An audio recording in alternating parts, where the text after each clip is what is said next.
Madam Nelly, karibu. Uketi tafadhali.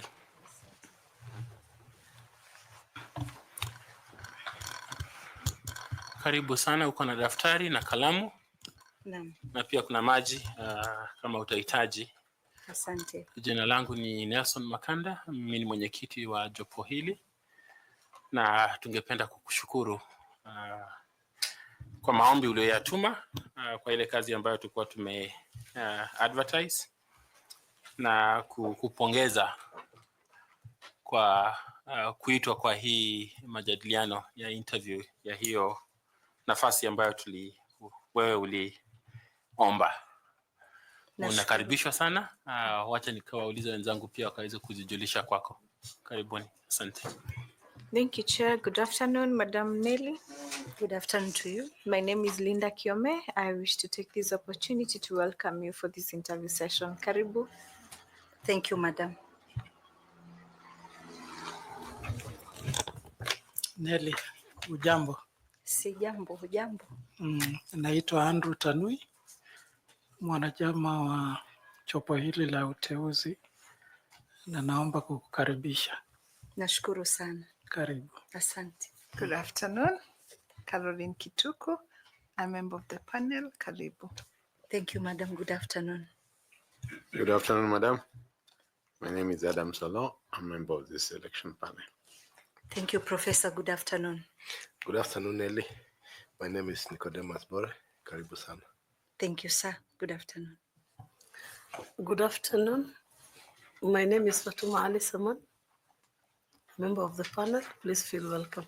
Thank you, Madam. Good afternoon, Madam Ilongo. And did I miss the name properly? Yes. Ilongo. Yes, Madam. Iko hivyo? Ndiyo. Karibu sana. My name is 𝐍𝐞𝐥𝐥𝐲 and I'm a member of the panel. Nashukuru, Madam. Good afternoon, Nelly. My name is Evans Misati. I'm a member of this selection panel. We welcome you to this interaction session. Karibu sana. Thank you, sir, and good afternoon. Now we'll come to you and we ask that you introduce yourself, highlight your profile, and those things that you think are important for us to know and that are relevant for the position you have applied for. Let us know if you have any award given to you or any honor, and if you're a member of any professional society. Please welcome. Thank you, sir. My name is Nelly Ilongo, born in Mandera, but brought up in my home county, that is Taita Taveta. I began my education in Josa Primary School in 1979. I was there for 8 years, did my KCSE in 1986, and proceeded to Mwasere Girls for my KCSE education.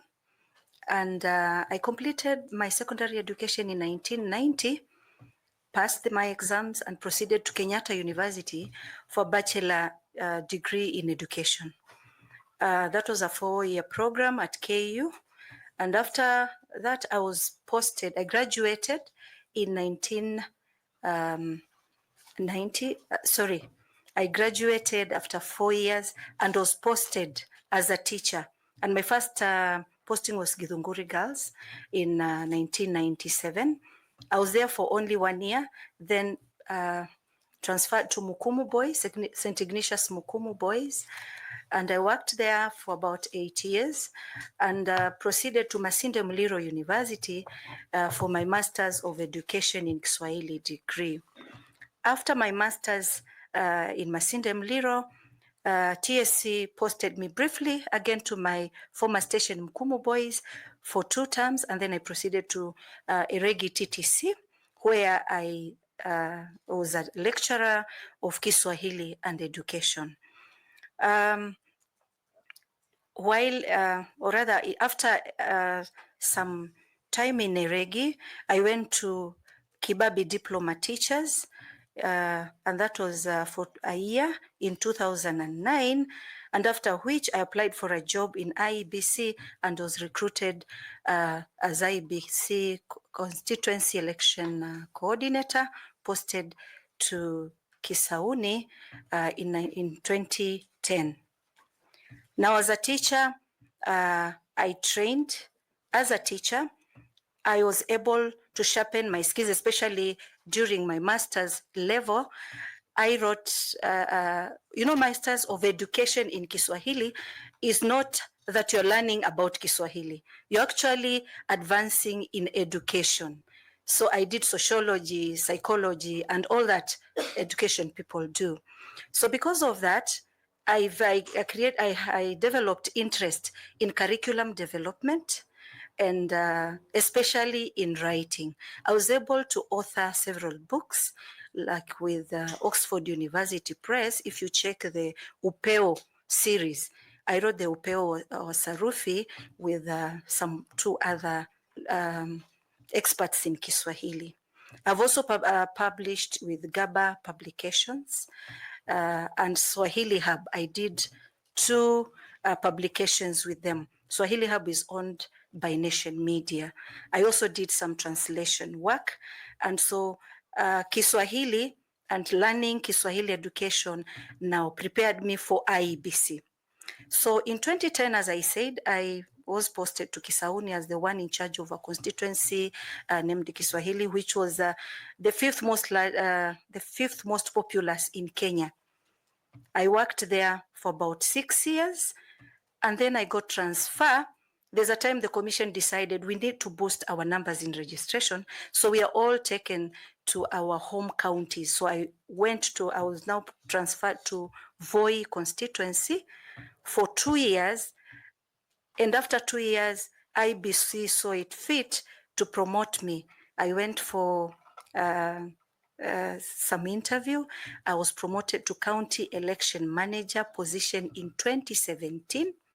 So that's after 8 years working as a constituency election coordinator, and I was promoted to county election manager, posted to Kilifi. That was 2017. After I worked briefly at Kilifi, after the election, I was deployed to Nairobi as manager in charge of electoral training, which position I held for 2 years. And 2020, I went back to Kwale as constituency county election manager. In 2022, got transferred to Machakos, where I still work as a county election manager. I already highlighted that education prepared me for IBC. I've been, apart from carrying out my duties as a constituency election coordinator at the constituency level and the county level, I was able to participate in the development of the first strategic plan of IEBC. I was able to translate step-by-step voting procedure. I've been instrumental in the development of several manuals of IEBC, election manual, voter registration manuals, among many. So education prepared me.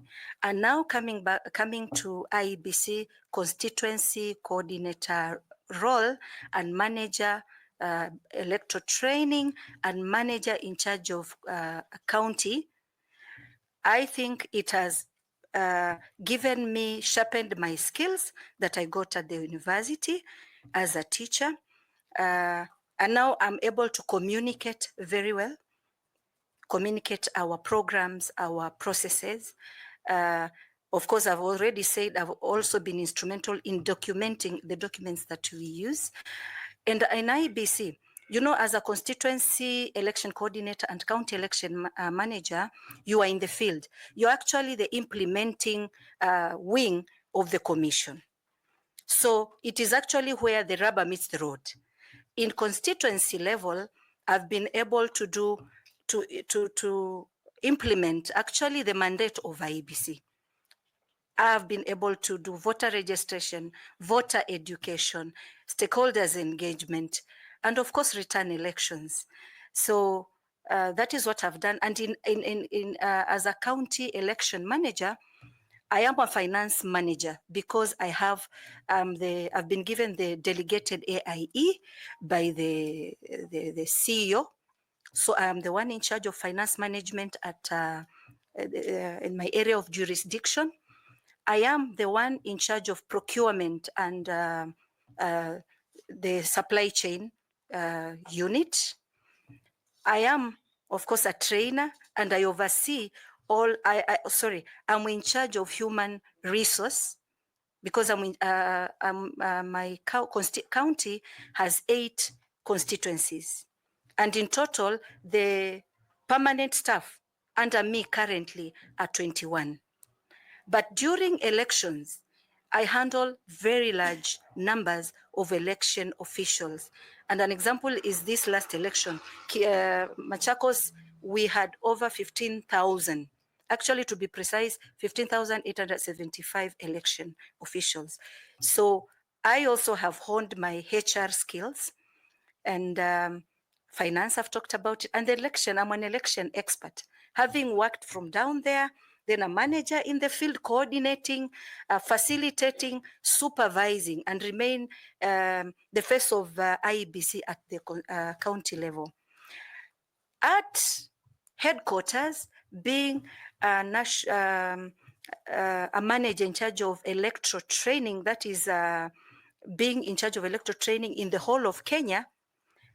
As a teacher, again, I am the master trainer, and I was in charge of the electoral function of IEBC. And by the way, this is so critical because unless our staff are well trained, then there's no way we can dispense our mandate. So I believe, and again, still as a manager in charge of electoral training, I was able to conceptualize programs, defend them, enroll them out in the field, then carry out monitoring and evaluation that will again inform other programs at the headquarters. So briefly, I've actually gone through the whole from in conceptualizing programs, implementing them, and evaluating them. And I think this is quite valuable given the position of a commissioner, because it is a continuation of already what we do, only that at a higher level at policy and direction, strategic direction level. Thank you. Thank you. Thank you, Carol. Just not Carol. Linda, thank you. Thank you, Chairman. Now, Madam Nelly, what personal attributes, apart from your professional background, do you intend to bring to the IEBC in the event you're taken up as a commissioner? Thank you, Madam. I am focused and resilient in what I do. And in elections, you need to just be focused to what you are supposed to do. And resilience comes in when under a lot of pressure, you just must deliver. 2, I'm a very good communicator and a team player. If you look at my documents, I'm also a certified mediator. And I think that skill will make me be a team player and be very collaborative when it comes to working with others. So I'm a collaborator. I'm a good communicator.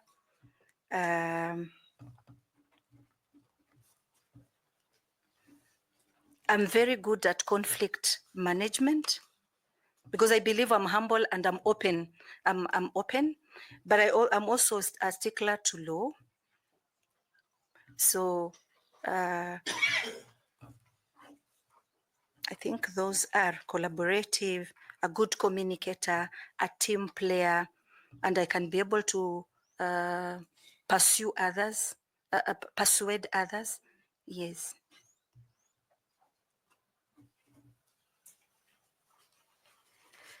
Thank you very much, Madam Nelly. Thank you, Chairman. Please ask some questions. Thank you, Chairman. Madam, given your expertise, you spoke about your expertise on electoral matters. Would you explain to us what are the legal and policy instruments that guide the IEBC in maintaining an accurate and inclusive voters register in Kenya?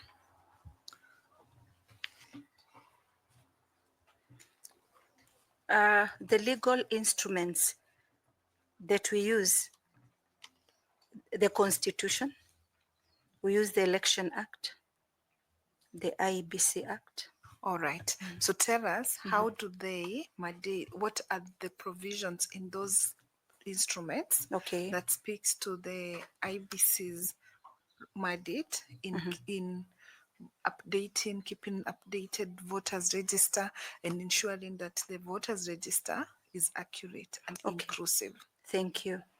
The Constitution of Kenya actually spells out the mandate of IEBC, and the mandate is to conduct elections, to conduct referenda and elections for constitutional offices and any that is established by the law. And in so doing, then there are so many other things we do. One of them is voter registration and maintaining of the voters register. So that is as far as the Constitution is concerned. If you go to the Election Act, and then the Constitution also talks of who is to register, the qualification about registration. It also gives us qualification of people who register and people who are not supposed to register. And then if you go to Article 38 about political rights, there's also the right to be registered as a voter in Kenya. Yes. And then we are also supposed to maintain an updated register. And apart from it being mentioned in the article in the Constitution, if you go to the Election Act, it is also stated as mandate of the IEBC Commission.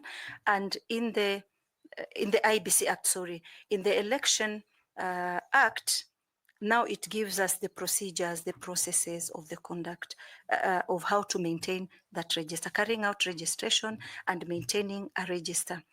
And in maintaining a register, then of course it is spelled out what you do, removing the dead voters, new registration, that is updating the register. Yes. When there's delimitation of boundaries, you're supposed again to look at the register. Yeah. So the mandate is contained in these laws. Thank you. So what are these things that IBC must do to ensure that the voters register is accurate? Thank you. First of all, we are to delete the names of people who are deceased. 2, those people turning 18 years of age, they need to be included, because for a register to be complete, then they have to be there. Then there are errors that we may find in the register that take place during registration. Then we remove the errors. Yes. So removal of the errors, we allow people to come and inspect the register throughout the cycle. They come and inspect to ensure their data or their particulars, anything about a voter is okay. Yes. And then we also do verification before election to ensure that the data and the voter details are also correct. Yes, so verification, inspection, we remove dead voters, we remove the errors. Where we have boundaries, we ensure you update the register accordingly. A follow-up question, and the last one for me, is that the Supreme Court in 2022 presidential petition recognized that there could be ghost voters in the register and made a recommendation on the need to harmonize the voters register with other agencies, other government agencies like the Registrar of Persons. What, in your view, should be done to implement the Supreme Court's findings and recommendation? Thank you. before I move that, we also do quality assurance of our register to ensure it is accurate. Thank you, Madam. That's a very good idea, but I think we need to work on the law. The law currently does not allow us to use data maybe of registrar of persons, but we have continued to work with them. We use the data, like the names of the deceased people, we get them. We also work with registration of persons, so that so that we, in our registration, we get, because they are the ones who register people, or rather they are the ones who issue IDs. So we work with them, we work together with them to ensure that those young people are already captured as voters. So to ensure there are no dead voters, we clean the register and we update. And we work with others to ensure we get the right names of the dead people, remove. And you know ghost voters? No, madam, not any. You, There are no ghost voters, because when you come to our polling stations, you have to be identified as a voter using your biometrics. So a dead voter cannot come to be identified no, we're using the speaking KINS. about ghost voters. The Supreme Court realized that there could be ghost voters. So with your experience, is that the position? No. Okay, thank you. I wish you well. Thank you, Chair. Thank you, sir. Thank you. 𝐍𝐞𝐥𝐥𝐲, please. Thank you very much. Thank you very much, Chair. Madam Ilongo. Yes, madam. I note that you have a very long experience, very long and rich experience at IEBC and also IEBC since 2010. So I would like to request you to identify and list for the panel and the people watching you at home 4 strategic areas that you have identified in the course of your long experience that require to be addressed in order to enhance the credibility and the integrity of elections, the electoral process in Kenya. Please don't mention voter registration or voters' roll, because you have just discussed. So mention other 4 that you believe that if you get nominated and you go to the IEBC, you will focus with your colleagues in order to improve the integrity of elections and the credibility of elections. Thank you, madam. Thank you. First of all, the area of voter education. Many of the problems that bedevil us today. First, just list them and then we'll go to specifically why. Stakeholders engagement.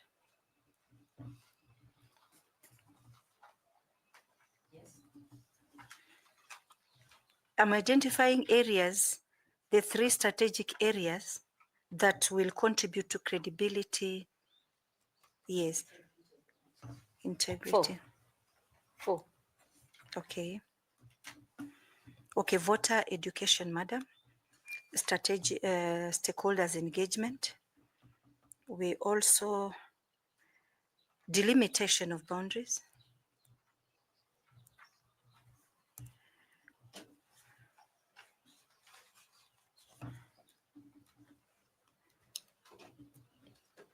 It's okay. You can tell us. I can start it, then I'll come to that later. Just tell us what in voter education requires a change and what change, so that we have 2 minutes. So that we voter education, we need to embark on continuous voter education, because many a times we conduct voter education, especially when we have general election coming.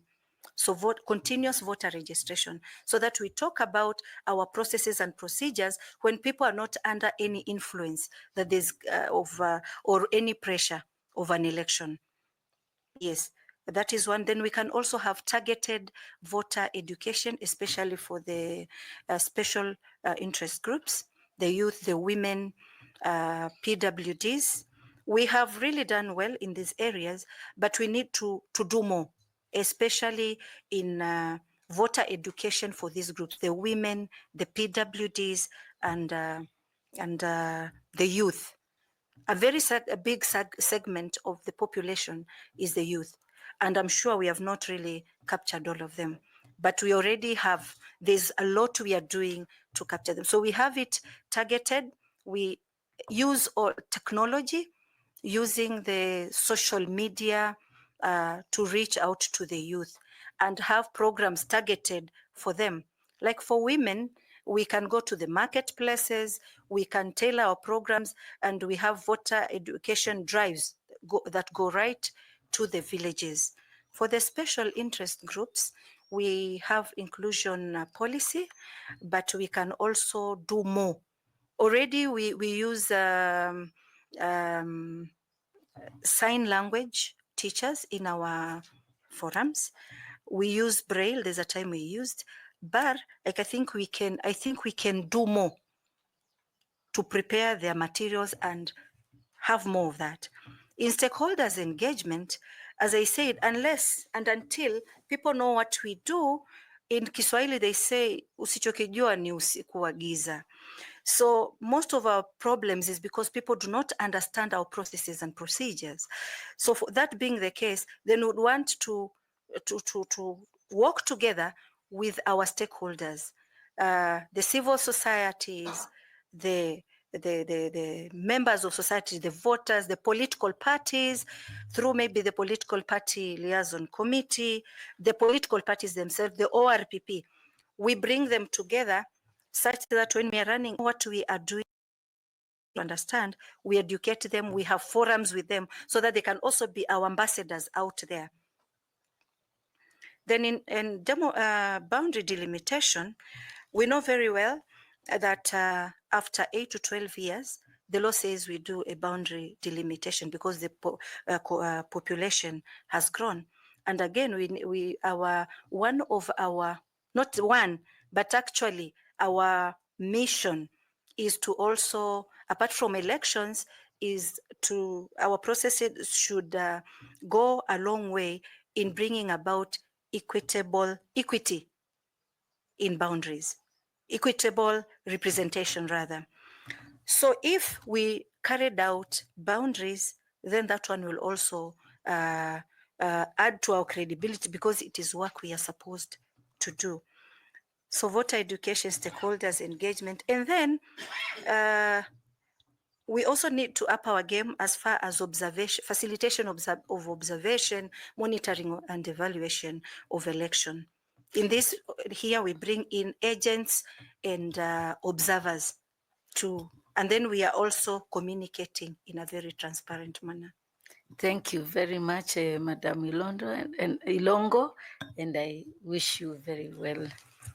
Thank you. Thank you, Chair. Thank you. FCPA, Tanui, please. Thank you, Chair. Nelly, there is a program at IEBC known as Election Security Arrangement Program. Yes. And within it, I think there is a curriculum that is used to undertake that program. Yes. And you've told us you are the manager electoral training from 2018 to 2020, just before the 2022 elections. So arising from the general election of 2022, there were several challenges that were identified. Yes. Among them were that the election security training is not included in the training of the National Police Service. It is also indicated that this program, ESAP, is only implemented only in the election year. It also says that it is majorly dependent on donor funding. Having been in charge of training, electoral training at IEBC, why would these issues arise? And now, given the opportunity to be a commissioner, how will you address these challenges? Thank you. Thank you, sir. It is true, ESAP, the program Election Support Arrangement Program, is a program where we work with various players and stakeholders in election to ensure that election is secure. And it is true, it is we normally have it intensified, especially when we have a general election. I would say, just like any agency, our problem goes to funding. If it is funded, then I think we can have, just like any other election, electoral training, we have it throughout the electoral cycle. Secondly, in ESAP, we have, we draw officers from the National Police Service, ORPP, Director of Criminal Prosecution, and all others. These are people who work elsewhere. However, election, they are all stakeholders in election. I think that is why it normally comes towards that area. They have their own mandate, but during election, it is imperative that we all come together. But I will agree with you, we need to have it continuous, just like any other electoral training throughout. But the only problem is funding. It is true, it is heavily funded by the donors. So as a commissioner then, I would think the board to lobby with Parliament and with Treasury so that we get such a fund and we actually ring fence it, because election security is paramount. I think we saw what happened in Bomas. And in 2017, actually it started with me in Kilifi. There was a big problem there because of security. And we've had people lose their lives during elections.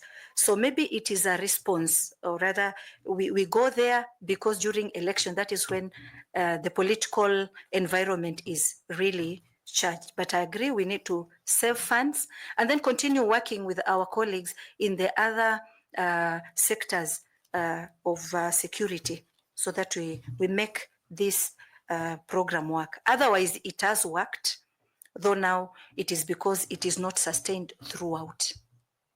Thank you, and I wish you well. Thank you. Thank you, Chair. Thank you very much. I invite Misati to ask you some questions, please. Misati. Thanks so much, Chair.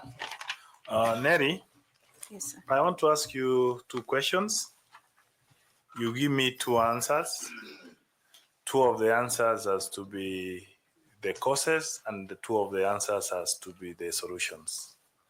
So the first question is, from where you stand, what causes or what are some of the things that contribute to voter apathy? Second question, so in the voter apathy, you'll give me the causes, and then from where you sit, if you're a commissioner, what will you do to address that? Then the high number of spoiled ballot papers or whatever. So from where you sit, since you have been a practitioner, what are some of the causes you can attribute to such high number of spoiled votes? And then from where you sit, if you are given an opportunity, what will you do to reduce that number of spoiled votes? Thanks so much. Thank you, sir. Through the chair. Voter apathy comes by because people, first of all, the history of election and what happens when election results are declared, and especially before 2010.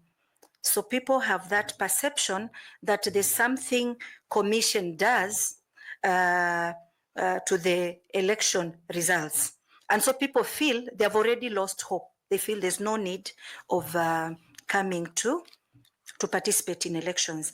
And on the same, because it's the same answer, some of the people who are elected and go to parliament or get the elective positions, they don't deliver what they promised. So that makes people lose hope and they see there's no need of, after all, there's no need of participating.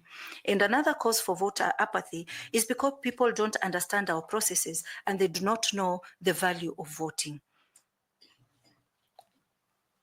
Yeah, because with voting, then you decide, you get upon opportunity to decide the policies, the leadership you want in a country. Solutions, voter education throughout the electoral cycle, targeted voter education to everybody. By the way, the other day I discovered, because sorry, Bwana Tanui, but when we carry out elections for LSK, we also encounter the same problems. People are not very sure, or sometimes people do not know the processes. So being educated doesn't mean you are aware of everything that is election. So it is voter education, targeted voter education, continuous voter education. And two, we engage with stakeholders of all. In fact, we should give this a multi-sectoral approach so that we bring every stakeholder with us, from ORPP, political parties. By the way, political parties are very instrumental. They are the consumers of the services we give, and for every reason, surely, they should know and understand the processes, because they can now go out there and empower the people. So I would go for voter education and strategic stakeholders engagement and intensive targeted voter education. Now, coming to high number of spoiled votes. Well, the spoiled, we have spoiled ballots before they get into the the ballot box, but we also have many rejections. So I don't know the question, but however, it boils down to people. Let me clarify. Okay. 2022 general election, we had almost 100,000 spoiled. Okay. So those are the ones that, to me, that's a very high number. Okay. So what do you think, from a practitioner point of view, what causes us a high number, and what can be done to maybe reduce it? Okay. First, it is maybe unclear. People do not know how to mark the ballot papers. That is one. Two, people may go there and they just want to vote, maybe to be included, to only participate in one election. And we normally give them the six elections. So that can be a cause, because they are not interested in the others. And three, during election, maybe we do not properly guide people. Yes, some people don't really get to understand what they're supposed to do. Yes, so it is people not understanding how to mark the ballots, and maybe people who are not interested in participating in other elections. Now, to curb that, we need again to do a lot of voter education and possibly even training, so that our people can be able to guide people very well. What can you say, this is my last question, about the sample, is it called a dummy ballot paper or something? Yes. What are some of the risks? Why can't we do that in Kenya? Because like in the US, they do that. The Democrats and the Republicans, they have the sample at the entrance. So what are the risks? Why can't we do that in Kenya, so that people know how they're supposed to do? We do it.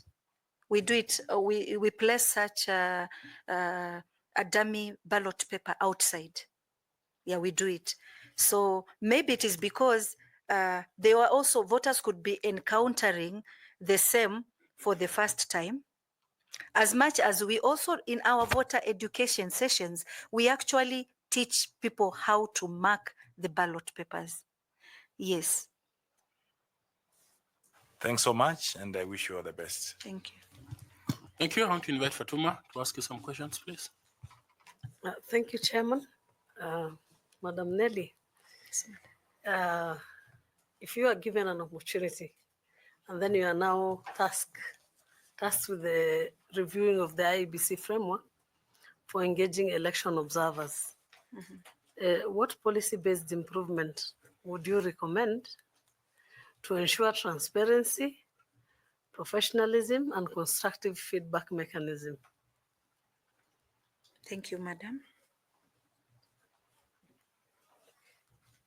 First of all, it is to ensure there's a policy guiding observation of elections in Kenya. 2, we look at our accreditation system of the observers. We ensure there's a transparent accreditation system for doing that.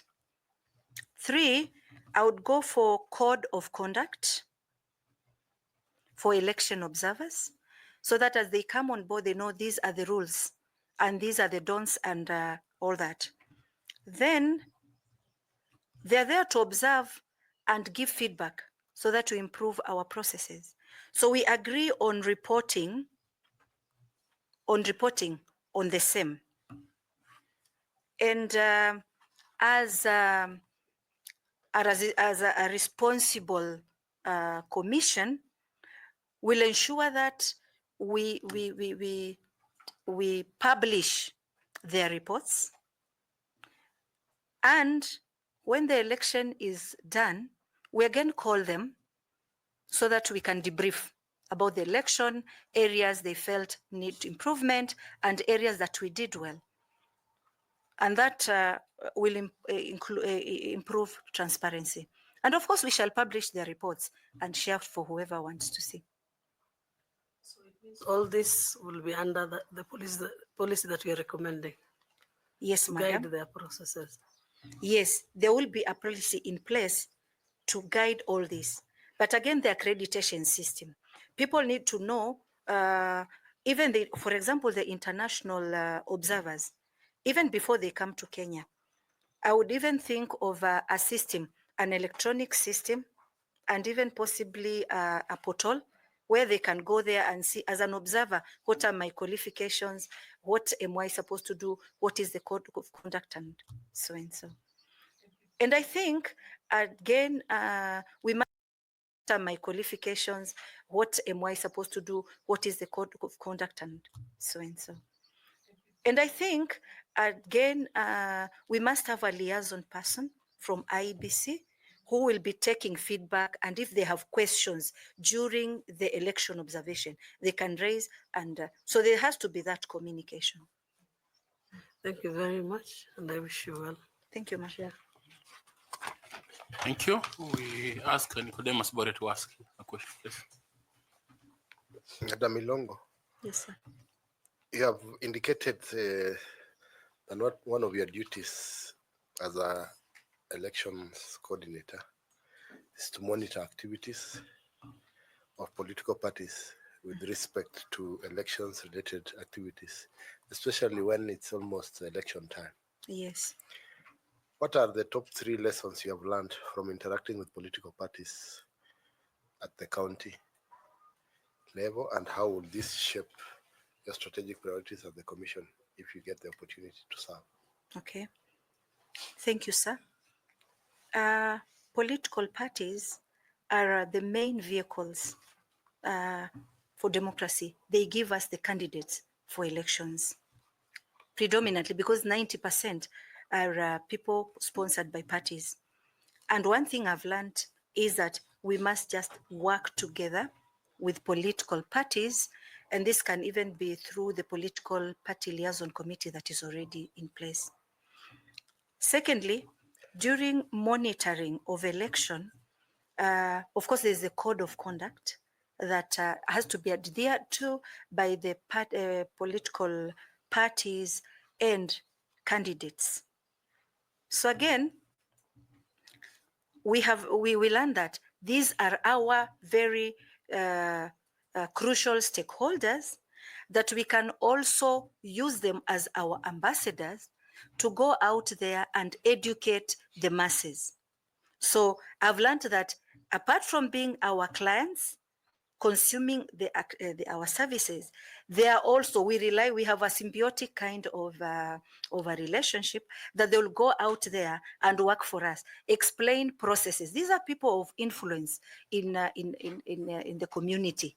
They belong to their parties. So if they get to understand the processes, then I know, and I've worked with political parties, especially the ORPP, then they go out and do the gospel for us.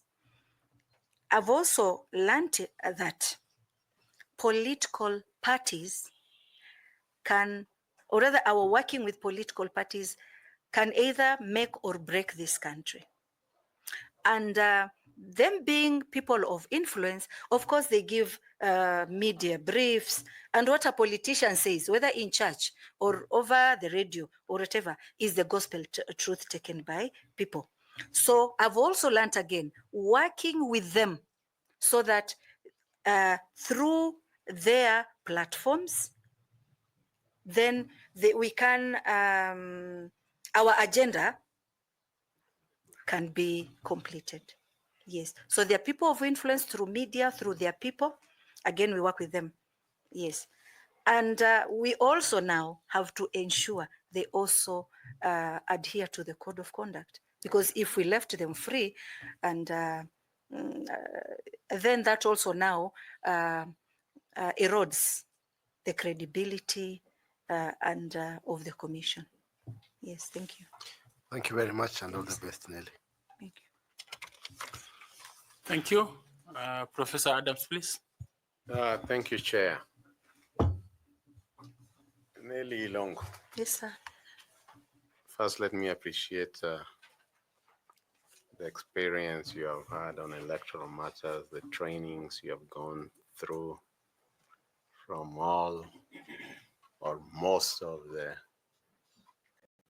institutions that assist in electoral matters globally, be it UNDP, be it IDEA, be it the European Union. But I also noticed that in answer to 𝐍𝐞𝐥𝐥𝐲's question on the Supreme Court finding on ghost voters, you said from where you sit, there are no ghost voters.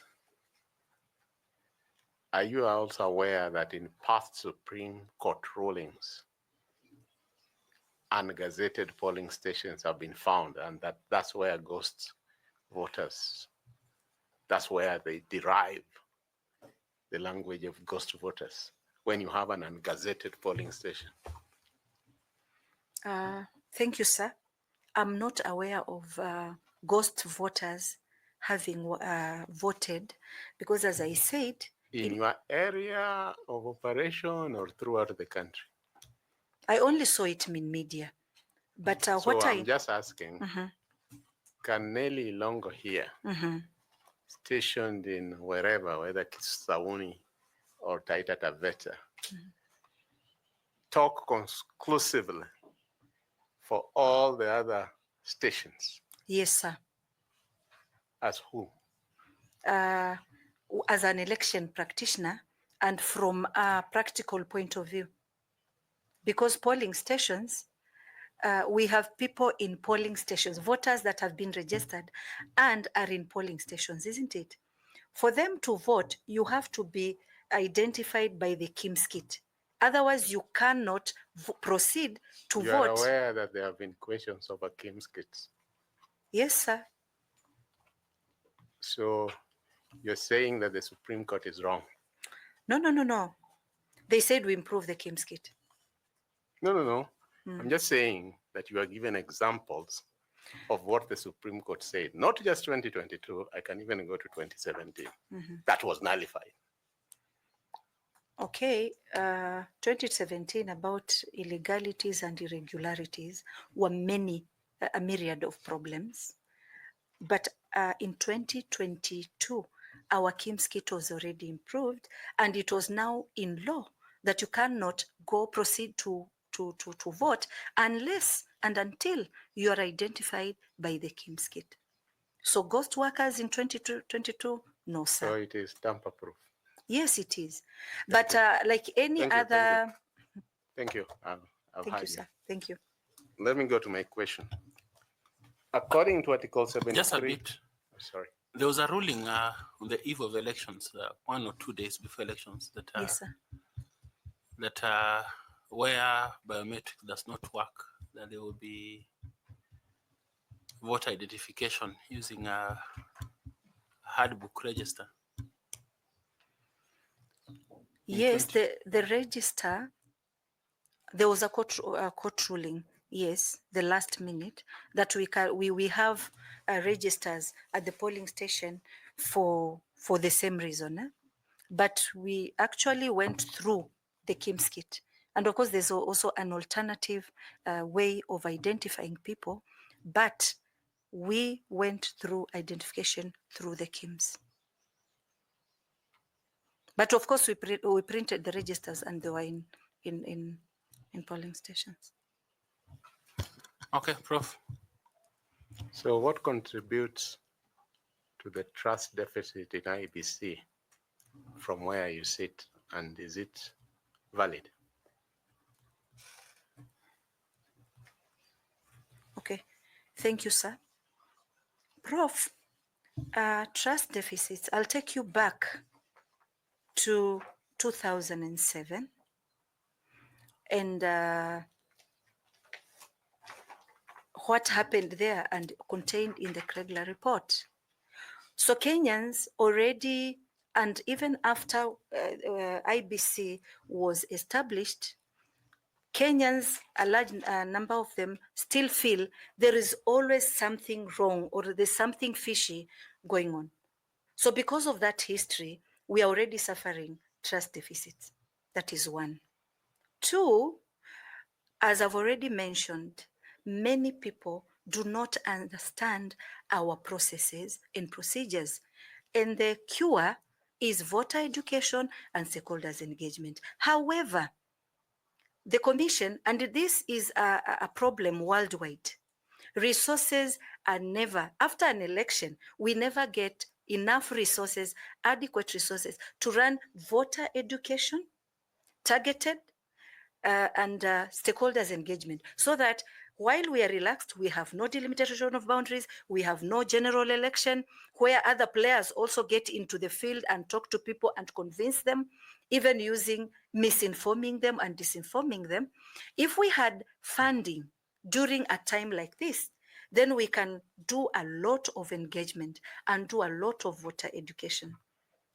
2 counties were unable to vote on the voting day, Kakamega and Mombasa. Yes, sir. Is that also blamed on the public and voter education? No, sir. Who is to be blamed? Well, we had a problem with the printing of ballot papers. And I want to own that we needed to do our due diligence before the printing of the papers. Ballot papers arrived, and several of the commissioners said that they were not aware that ballot papers were arriving. Who's to blame? Well, now I think there was a problem at that level of communication. Do you still stand that it is No, public that have a problem and not sir. IEBC? No, sir. I first gave as one reason is public participation, public perception as one of them. Two, I said the public may not be, they don't really quite fully understand our processes and procedures. So that is one reason. Another reason rather. My last question. And thirdly, maybe we need to engage more so that, you know, perception is reality. So we need to be more open, more transparent, engaging more players in our space so that they get to understand. My last question. According to Article 73 of the Constitution, what are the key leadership principles required of public officers, and how do they apply in the context of the IEBC? Thank you, sir. IEBC, like any public office, in their selection, or rather, people should come to office through as we work in IEBC, we must consider competence,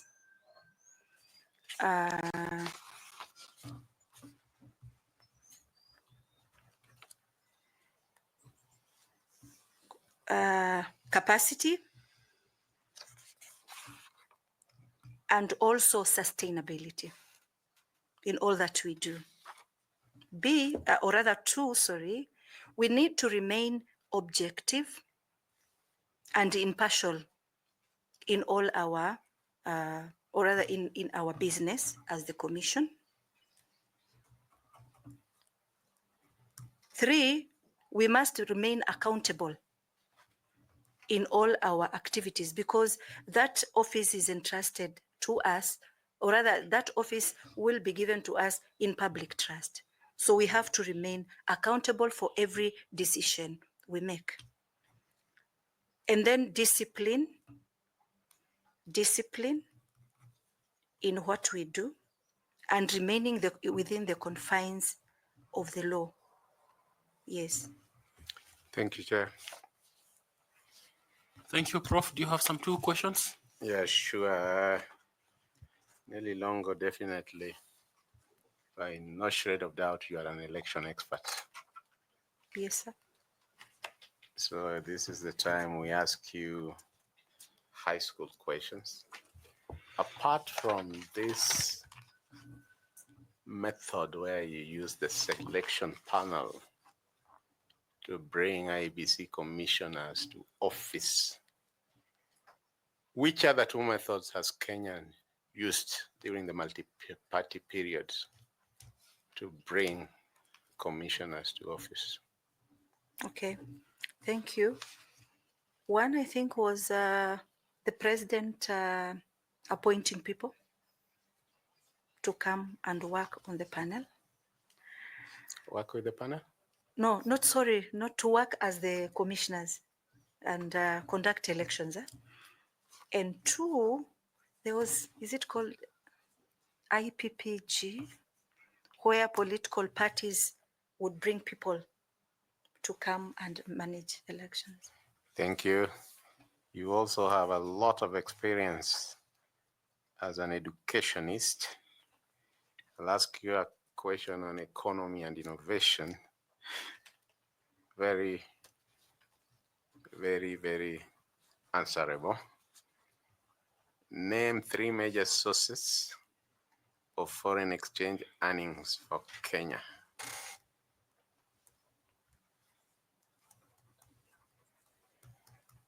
Beg your pardon, sir?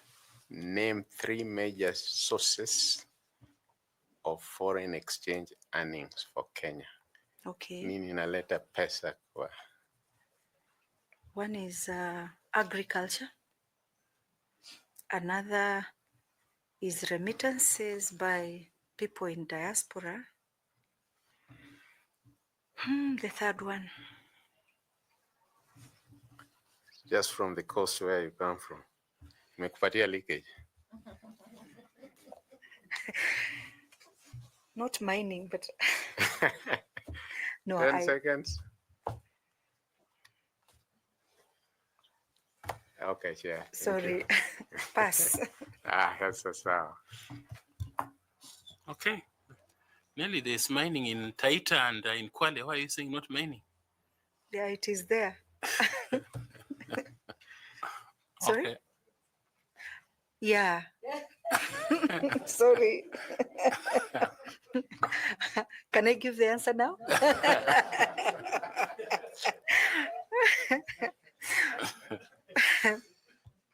Okay, we'll be asked to open the server. And then we have come to the end of our session. And we want to thank you for the time we have spent and for the enlightenment we have received and the public has received. I don't know whether you have any question or comment. Thank you, Chair. I don't really have a question, but I would like to express my appreciation for shortlisting me. And secondly, shortlisting members of IEBC. It has not happened before, but that does not mean we do not have the requisite skills, attitude, and appreciation for election management. So thank you so much, and thank you for the work you're doing for Kenya. It will take I think about a month for you to conclude. You started with a very high number, 1,800, over 1,800, my God. And you are targeting, is it 7 people? So may God just give you the grace and the resilience. Otherwise, I appreciate and I thank you. Thank you very much. I appreciate it. Notebook and pen are yours. You can also take the water, and you'll find your certificates with the gentleman at the door. Thank you, sir. Blessings to you. Good afternoon. Blessings too. Afternoon.